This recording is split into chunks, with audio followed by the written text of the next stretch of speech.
What's up, everybody? It's your boy James Michael, Jim Reviews, and today is a very special day because we got the highly requested Adidas Solarboost in hand. Look at that.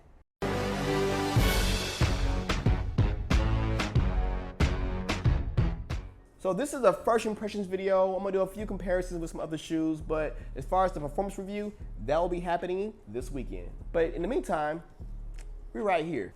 So the Solarboost is pretty much the replacement for the Supernova series. So we have the Solarboost, we have the Solar Glide, and the Solar Glide ST.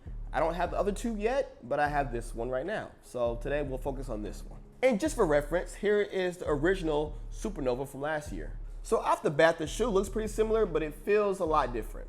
In my review of this shoe, I was complaining how it was kind of clunky and stuff. It felt just blocky and clunky.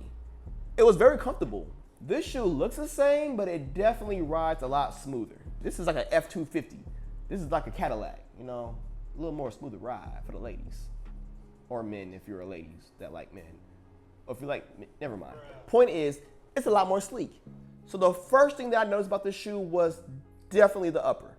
This is where the shoe is pretty much different than any other shoe that Adidas has done so far as running. I will say it's very unique. It is interesting. So we got a lot going on. So the mesh in the toe box area is like a smooth silk neoprene-ish material. It's not your typical engineered mesh. It's their stretch mesh, but they call everything a stretch mesh, so I don't know what this actually is. It looks cool, except it runs hot. And I don't mean to come up with the negatives already and start trashing the shoe. It's not bad, but this shoe gets hot, and it doesn't help from this cage right here. So the material in the midfoot cage is different than the forefoot. It's more of a knitty mesh material, I guess you can say. And I think it looks awesome. It looks very detailed, looks like a lot of thought was put into it. And I read they also use recycled plastics from like the water and the oceans and stuff. So they went down and cleaned the ocean up and used some of those plastics to make the material in the midfoot. Kind of like they did with the Parlay series. Is it Parley or Parlay? I don't know. But they did something like that with other shoes and they kind of put that into this shoe. But this is just a standard edition. It's not a Parlay edition. And then you have the support area where you kind of have that nice wrapping feel.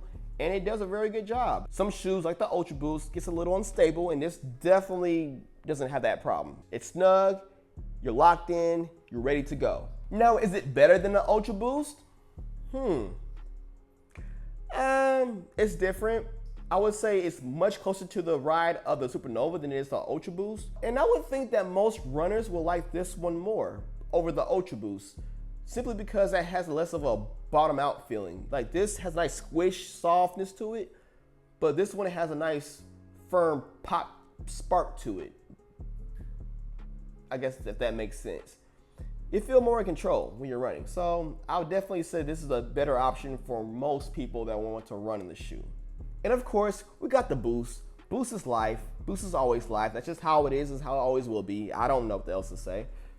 It's comfortable. It's Boost. If you haven't tried Boost, you should try some. They got Ultra Boost, Supernovas, Energy Boost. Hell, if you want, an NMD. Don't matter. But yeah, Boost is comfortable, Boost is responsive, Boost is bouncy, Boost is everything that Boost is. It's Boost. The outsole is pretty much a carbon copy of the rest of the running shoe line. They all kind of have the stretch web, continental rubber thing going on. It works well on road. I wouldn't put it on trail. If you want to, go for it, but it's definitely a road shoe. Traction wise, it's good. So with the Boost, you have some EVA lining right here, and that definitely helps the shoe.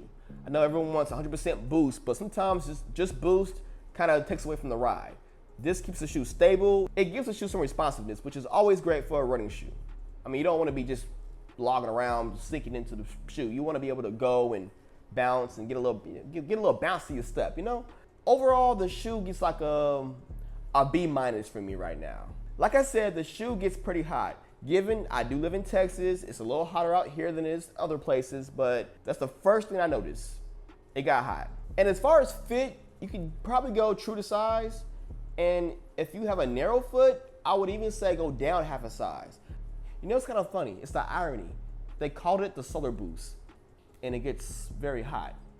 So, like I said, this is a first impressions. I will be doing a full-on performance review this weekend. So if you haven't already, subscribe to the channel. It's lit. Do kids still say that? I don't know. It's a cool channel. Subscribe to the channel. Like, thumbs up, don't thumbs down unless you want to. And with that said, I'll see you guys this weekend. It should be fun. Can't wait.